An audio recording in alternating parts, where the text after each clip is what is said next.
ADV Films, who I've done a lot of work for in Houston, they got the rights to do the English language version to a new Hello Kitty series called Hello Kitty's Animation Theater. And of course, I was already working for them as a writer and a voice actor.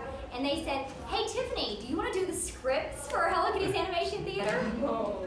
Well, yeah, of course. And it was great. It was probably the most fun I've ever had writing any show. It was all fairy tales. So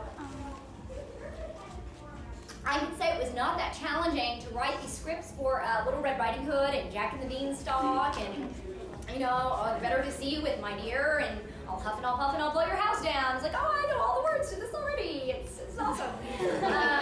Yeah, it was great. So it was all, you know, fairy tales and the different Sanrio characters portraying these famous like fairy tale characters like Bad Bats Maru was the boy who cried wolf and so on. Yeah, it was really good. It's a very cute series. It's not quite as pedantic as some of the previous Hello Kitty series that are like, today we're going to learn how to ride the bus. Look both ways. But no, it's not that at all. They're really, really cute stories, and it's really fun. Some of them a little weird, you know, like Hello Kitty as the little match girl. It's a little weird. And you know, in all the kind of princess stories like Cinderella or whatever, you always had Dear Daniel. Wait a minute, Carol. Pull out the appropriate figures. Daniel, where'd he go? Okay, sorry. Looking for oh, there he is. Another gift that I got from somebody at a convention. Here we go. It's Kitty and Daniel. So all of the stories where it's like Snow White or Cinderella or something, then Daniel, who's her little boyfriend there, he always, you know, is playing the handsome prince character. Well, in Hansel and Gretel, he was playing her brother, so it was a little creepy. And they like sleep in the same bed and like, creeping me out. Anyways, there he goes. There's they are getting married. And just I will say something that we went to the Meiji Shrine and we saw wedding procession. So the brides were actually dressed basically, I mean, they didn't look exactly like Hello Kitty, but you know, you kind of get the idea. We saw the brides and very cool. And everywhere that I went that was like a Sanrio store, they would have sections of wedding merchandise there. And you can actually, at Kuro Land, have your own Hello Kitty wedding. I mean, just like, you know, they do weddings at Disneyland and so on. You can have a Kuro Land wedding. And they do have a lot of specialized items to go along with that. Here's some limited edition Hello Kitty china, the silver serving sets, the silverware, Hello Kitty champagne, Hello Kitty crystal wine glasses. So yeah, you can have your own Hello Kitty wedding. I think in this picture we can see the groom has been heavily drugged. Yes. Right, and oh, speaking of guys, by the way, there is actually a line now that was introduced earlier this year, Hello Kitty for Men, a product line where the items are like the dark blue stuff. And I was telling my husband about this, and he's like, no, there's not. I said, oh, yes, there is. And he said, no, you think it's for guys, but it's not. I mean, Hello Kitty boxer shorts, I saw them in Hello Kitty boxer shorts for dudes. And, you know, I mean, they're not like pink with flowers or whatever. You know, they're manly. They're manly looking, yeah.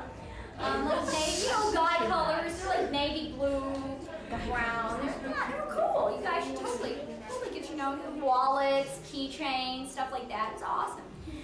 Interesting thing, though, they were saying that, see, this article is actually from December 28th of last year. And they were saying that, you know,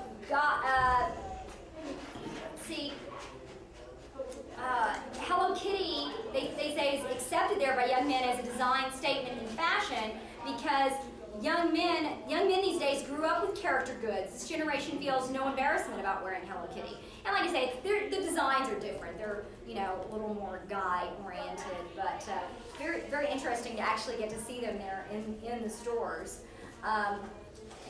So anyways, like I say, in the middle, around May or so, I think, of 2004, I got assigned the job of writing the scripts for Hello Kitty's Animation Theater. This is volume 1, 4 volumes, 26 episodes available in store near you.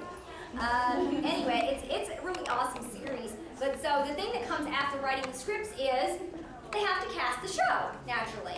I had already heard that Mr. Suji, who of course has approval over all this stuff, he really liked the voice actor that had done the voice of Hello Kitty, the series that was done up in Canada, Karen Bernstein, who did Hello Kitty and Friends. That was released in Canada in 1994.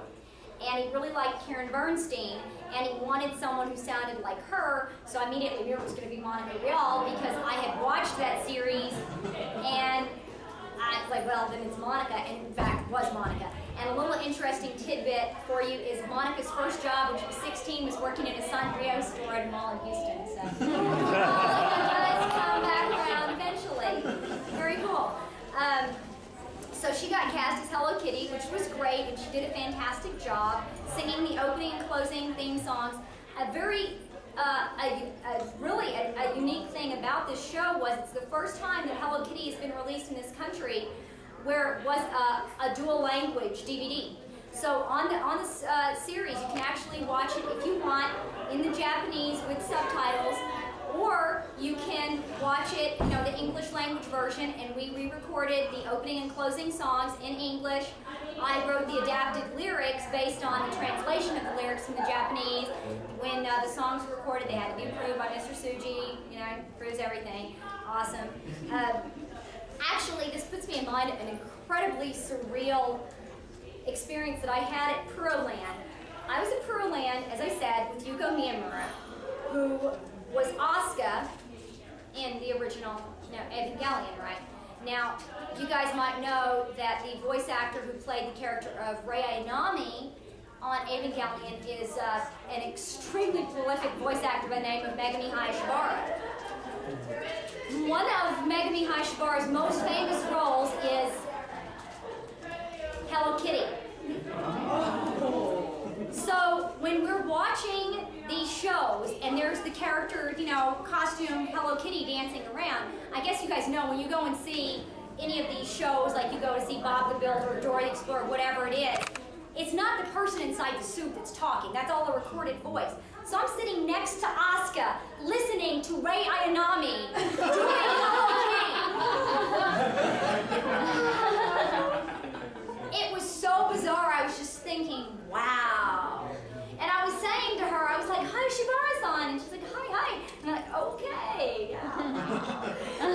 That was really a weird thing to kind of wrap my brain around that. Sitting next to Asuka, listening to Rei Ayanami as Hello Kitty. She's very, very cute as Hello Kitty. Doesn't sound anything like Rei, but it was just a kind of a weird